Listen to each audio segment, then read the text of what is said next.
At midnight, Las Vegas looks like a city that has defeated the desert. Fountains launch water into the air.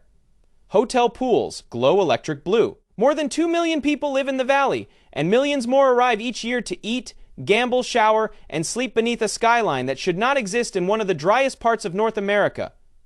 But almost 90% of southern Nevada's water comes from one source beyond the neon, the Colorado River, stored behind Hoover Dam in Lake Mead. And that lake has just fallen lower than it has ever been since it was filled.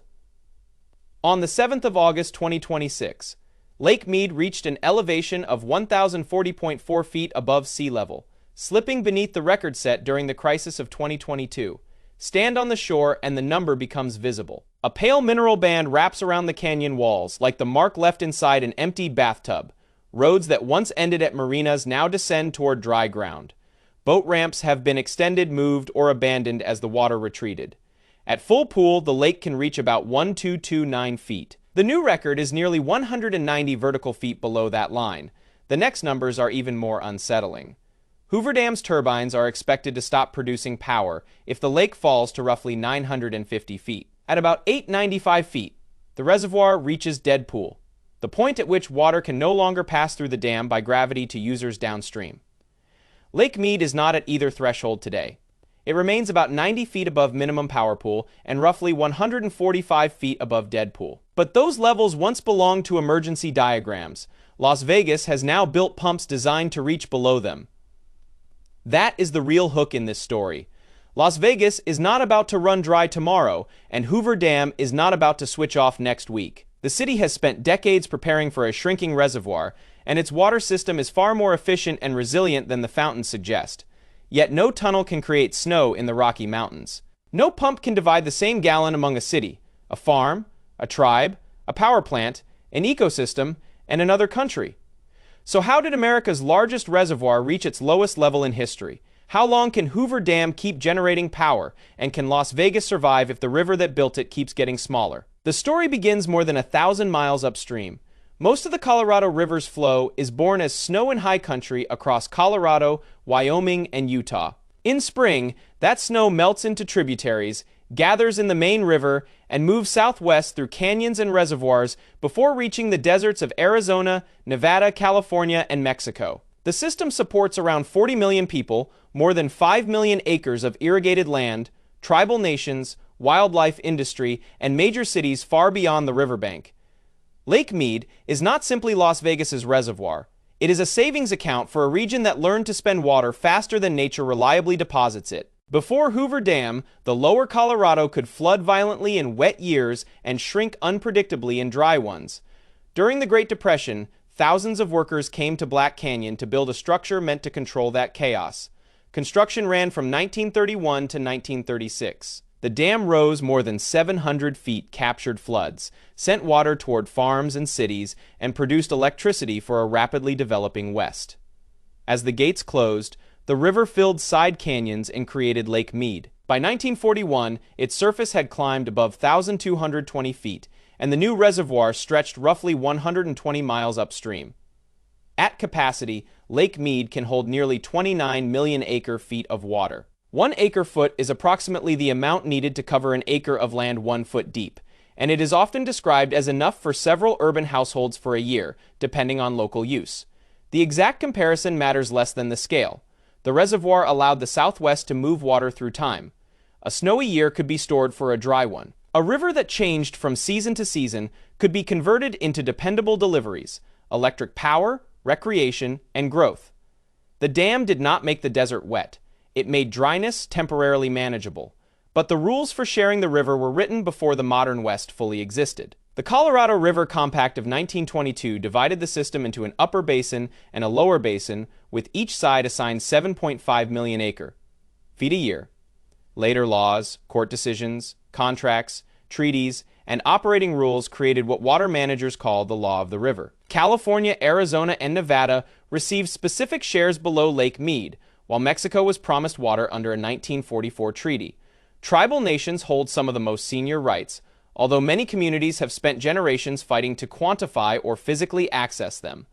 On paper, the system looked divisible. In reality, the river is variable. Some years bring far more water than others, and the 20th century encouraged a dangerous confidence that the average supply would be generous enough for every legal promise.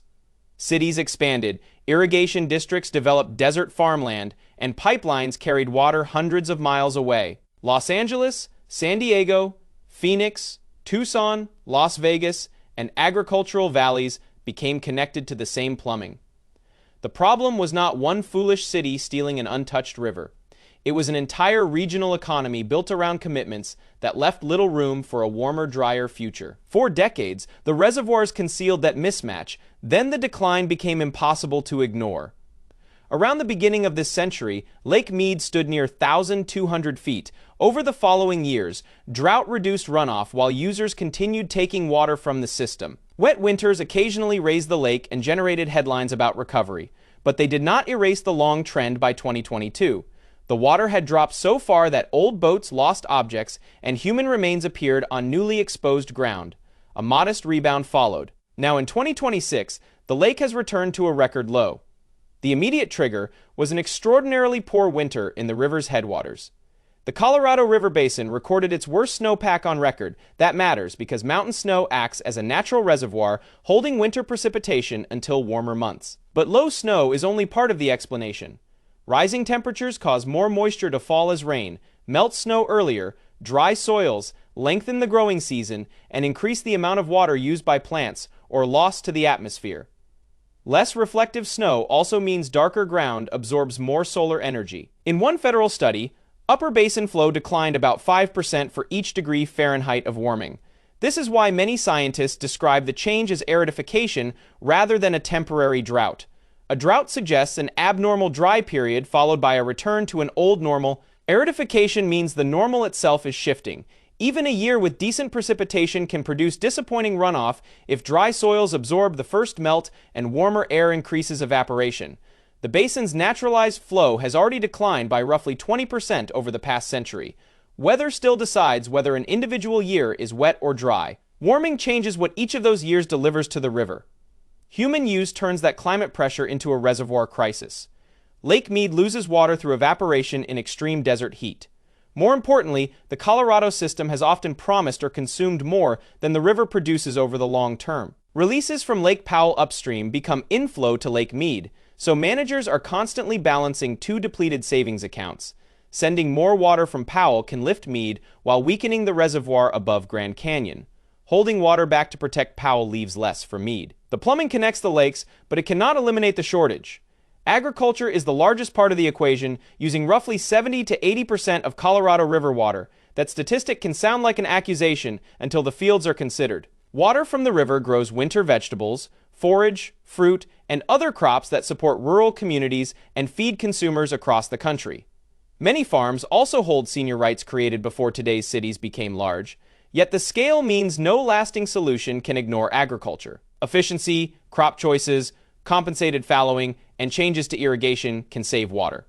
But every proposal affects jobs, land values, food production, and communities built around farming. Las Vegas occupies a different position. Nevada received only 300,000 acre-feet a year, the smallest allocation among the lower basin states. Southern Nevada, nevertheless, built one of America's fastest-growing metropolitan areas around that limited share. Approximately 90% of its supply comes from the Colorado River through Lake Mead, with the remainder mainly from local groundwater. The city's vulnerability is obvious. Its population and economy sit beside America's largest reservoir, yet Nevada owns only a thin slice of the water moving through it. That constraint forced Las Vegas to treat conservation as infrastructure rather than public relations. The famous image of casino fountains wasting the lake is powerful, but incomplete resorts account for about 7% of community water use. Many indoor flows are captured, treated, and returned. The largest losses occur outdoors, where irrigation and evaporation prevent water from coming back to the system. Across southern Nevada, outdoor use represents roughly 60% of total demand. A decorative lawn in front of an office, or a leaking sprinkler, can therefore consume more permanently than water sent down a hotel shower drain. The spectacle is visible, the water accounting is not. Southern Nevada's most important trick is not a new source, but a loop. Water used indoors travels through sewers to treatment plants. About 99% of that indoor wastewater is recycled. either for direct reuse or by returning highly treated water to Lake Mead through the Las Vegas Wash.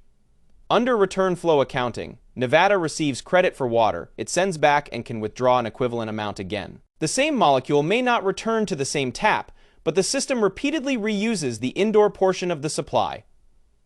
Water sprayed onto grass, lost from cooling equipment, or evaporated from a pool does not earn that credit. That distinction shaped some of the strongest water rules in the United States. Southern Nevada paid property owners to remove decorative turf, limited residential pool sizes, restricted watering schedules, tightened golf course budgets, prohibited grass in new developments, and banned new water features on the Strip. State law is eliminating Colorado River water for much non-functional grass at commercial and public properties.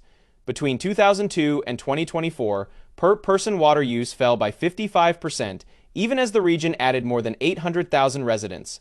Las Vegas grew while using less water per person, a genuine achievement that many dry cities study. Yet conservation does not make growth weightless. A new resident using less water still uses some. Recycled indoor water still depends on a functioning intake, treatment plants, electricity, and a physical reservoir. Outdoor losses become harder to reduce as temperatures rise, and dense urban shade often competes with the need to irrigate trees. The city can replace grass, redesign cooling, raise prices, and enforce waste rules. It cannot recycle evaporation. Las Vegas has pushed efficiency far enough to show what adaptation can accomplish.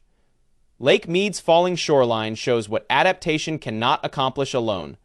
The most dramatic response lies beneath the lake. When the reservoir's decline threatened the city's two older intake pipes, the Southern Nevada Water Authority built intake. Number 3, engineers excavated a tunnel roughly 3 miles through rock beneath Lake Mead and connected it to an opening near the bottom. The intake began conveying water in 2015. The construction was dangerous, expensive, and technically extraordinary, but its meaning was simple. Las Vegas would no longer be stranded if the water surface fell below the elevation of its older infrastructure. The city was preparing to drink from a reservoir once considered too low to reach. Then came the low lake level pumping station, completed in 2020 and placed into operation as conditions worsened. Its deep shafts and powerful pumps work with intake number 3 and can draw water when the lake is as low as about 875 feet above sea level. That is 20 feet below Hoover Dam's dead pool elevation. In other words, Las Vegas can physically reach water that the dam can no longer release downstream. This is not a guarantee of unlimited supply. It is an engineering shield that gives Southern Nevada more time than the old system would have allowed. Hoover Dam faces a different limit. Hydropower depends on hydraulic head, the pressure created by the height difference between water in the reservoir and the turbines below. As Lake Mead falls, that pressure weakens and each unit of water produces less electricity. Engineers installed wide head turbines to operate across a broader range, lowering the estimated minimum power pool to about 950 feet. If the reservoir reaches that level, generation is expected to stop even though some water could still pass through lower outlets. That would not instantly black out Las Vegas, which is connected to a wider regional grid, but valuable low-carbon electricity would disappear. Dead pool at roughly 895 feet is the far more dangerous line below it. Water cannot flow through Hoover Dam by gravity to the river below. Southern Nevada's deep intake could still reach into the reservoir, but Arizona, California, and Mexico depend on releases continuing downstream through a chain of dams and canals. Water quality near the bottom could become harder to manage. Ecosystems would face severe disruption. Legal promises would collide with physical impossibility. Dead pool is not simply an empty-looking lake. It is the point at which a reservoir stops functioning as the machine around which the lower Colorado River was organized.